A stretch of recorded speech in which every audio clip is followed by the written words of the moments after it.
اعوذ باللہ من الشیطان الرجیم بسم اللہ الرحمن الرحیم۔ سورۃ المجادلہ، آیت نمبر 4 سے آیت نمبر 6۔ ترجمہ اور تفسیر۔ زہار کا کفارہ بیان کیا جا رہا ہے۔ اس میں سے پہلی بات ذکر کی گئی کہ اگر کوئی اپنی بیوی سے زہار کر بیٹھے تو ایک غلام کو آزاد کرے اپنی بیوی کو ہاتھ لگانے سے پہلے۔ اس کے بعد اب اگلی دو چیزیں ہیں، ان کا ذکر ہے۔ بسم اللہ الرحمن الرحیم۔ فمن لم یجد، پھر جو کوئی نہ پائے یعنی غلام نہ پائے، فصیام، تو وہ روزے رکھے، شہرین متتابعین، لگاتار 2 مہینے کے، من قبل ان یتماسا، اس سے پہلے کہ آپس میں چھوئیں ایک دوسرے کو۔ فمن لم یستطع، پھر جو کوئی ایسا نہ کر سکے، اس کی طاقت نہ رکھ سکے، فاطعام 60 مسکینا، تو کھانا کھلا دے 60 مساکین کو۔ ذالک لتؤمنوا باللہ، یہ حکم اس لیے ہے کہ تم تابعدار ہو جاؤ اللہ کے، ورسولہ، اور اس کے رسول کے۔ وتلک حدود اللہ، یہ حدیں باندھی ہوئی ہیں اللہ کی طرف سے۔ وللکافرین، اور کافروں کے لیے عذاب علیم، عذاب ہے دردناک۔ ان الذین، وہ لوگ، یحادون اللہ، جو مخالفت کرتے ہیں اللہ کی، ورسولہ، اور اس کے رسول کی، کبتوا، خوار ہوئے، کما کبت الذین، جیسے کہ خوار ہوئے وہ لوگ، من قبلہم، جو ان سے پہلے تھے۔ وقد انزلنا آیات بینات، اور ہم نے اتاری ہیں آیتیں بہت صاف۔ وللکافرین، اور کافروں کے لیے ہے عذاب مہین، عذاب ذلت کا۔ یوم، جس دن، یبعثہم اللہ، اٹھائے گا اللہ، جمیعا، ان سب کو، فینبئہم، پھر ان کو خبر دے گا، بما عملوا، جو انہوں نے کام کیے۔ احصاہ اللہ، اللہ نے تو وہ سب گن کے رکھے۔ ونسوہ، اور یہ بھول گئے۔ واللہ علی کل شیء شہید، اور اللہ کے سامنے ہر چیز ہے موجود، اللہ ہر چیز پر گواہ ہے۔ صدق اللہ العظیم۔ تو یہاں پر صدقہ زہار کا کفارہ ذکر کیا گیا، جس میں سے پہلی بات یہ کی کہ لگاتار 2 مہینے کے روزے، اور دوسری بات اگر روزے نہ رکھ سکے تو 60 مساکین کو کھانا کھلانا۔ تو یہ کل ملا کے 3 چیزیں ہو گئی۔ ایک کا ذکر کل کیا گیا اور 2 کا ذکر آج کیا گیا۔ یعنی کفارہ زہار میں سب سے پہلا درجہ یہ ہے کہ ایک غلام یا لونڈی آزاد کرے۔ اگر اتنے کی طاقت نہیں ہے تو 2 مہینے کے لگاتار روزے رکھے، اور اگر کمزوری ہے، بیماری ہے، تو پھر 60 مساکین کو کھانا کھلائے۔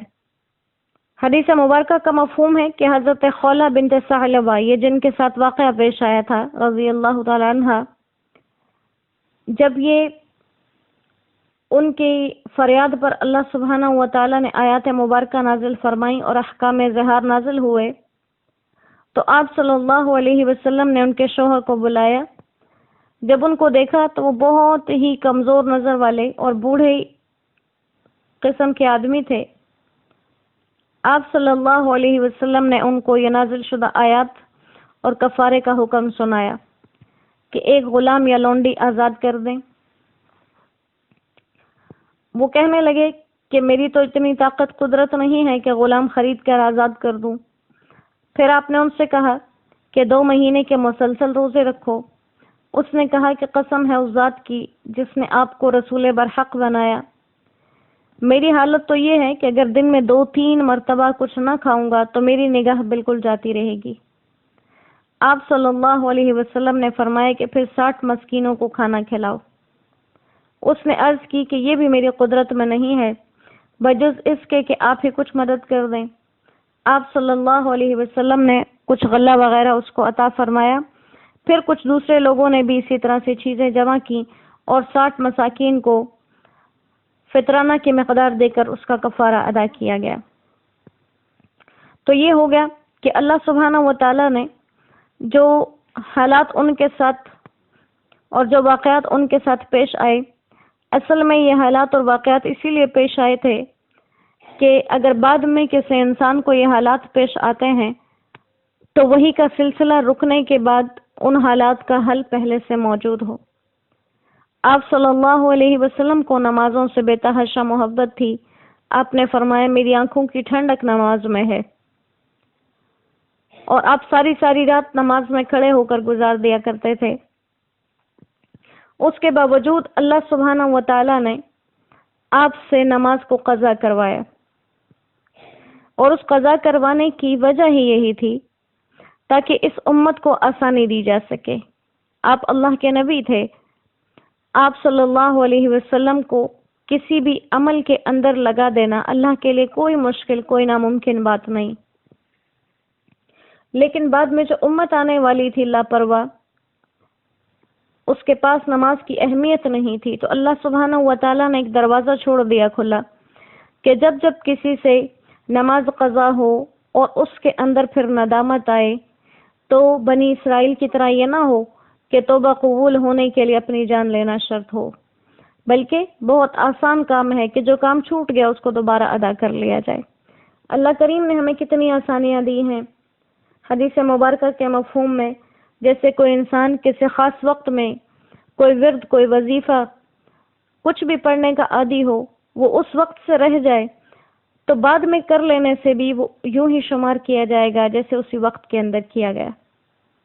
رات کے وظائف ہے، رات کو نہیں پڑھ سکے، صبح اٹھنے کے بعد پڑھ لیے، ظہر سے پہلے پڑھ لیے، اللہ تعالیٰ اس کو ویسے ہی حساب کریں گے جیسے اس نے رات میں پڑھے تھے۔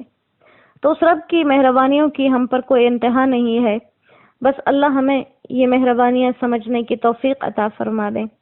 اللہ تعالیٰ فرماتے ہیں کہ یہ جو حکم میں نے مقرر کیا زہار کے لیے کفارے کا، یہ اس وجہ سے ہے کہ لِتُؤْمِنُوا بِاللَّهِ وَرَسُولِهِ، تاکہ تم تابعدار ہو جاؤ اللہ اور اس کے رسول کے، اور طلاق اور نکاح کے معاملات کو مذاق نہ بنا لو، بلکہ یہ شریعت کے احکامات ہیں جن پہ عمل کرنے سے انسان کامل ایمان والا کہلاتا ہے۔ وَتِلْكَ حُدُودُ اللَّهِ، یہ اللہ کی مقرر کردہ حدود ہیں، جو اللہ کے احکام ہیں وہ اللہ کی مقرر کردہ حدیں ہیں، ان سے تجاوز کرنا حرام۔ اسی لیے اللہ تعالیٰ نے اسلام کے ذریعے سے نکاح کو ایک خوبصورت شکل عطا فرمائی، طلاق کے لیے وجوہات بیان کی، زہار کے لیے بہترین صورت نکال دی، اور تمام معاملات جن میں جاہلیت کی رسومات تھیں، جن میں جاہلیت کے اثرات موجود تھے، اللہ نے ان کو مٹایا، ان کی جگہ معتدل اور صحیح طریقوں کی تعلیم دی، اور کہا کہ اب ان طریقوں پر قائم رہو، اور جو ان حدود سے نکل جائیں گے وہ منکر کہلائیں گے، وہ کافر کہلائیں گے، اور پھر ان کے لیے عذاب علیم ہوگا، اور اللہ کے عذاب سے پھر کوئی بچا نہیں سکتے۔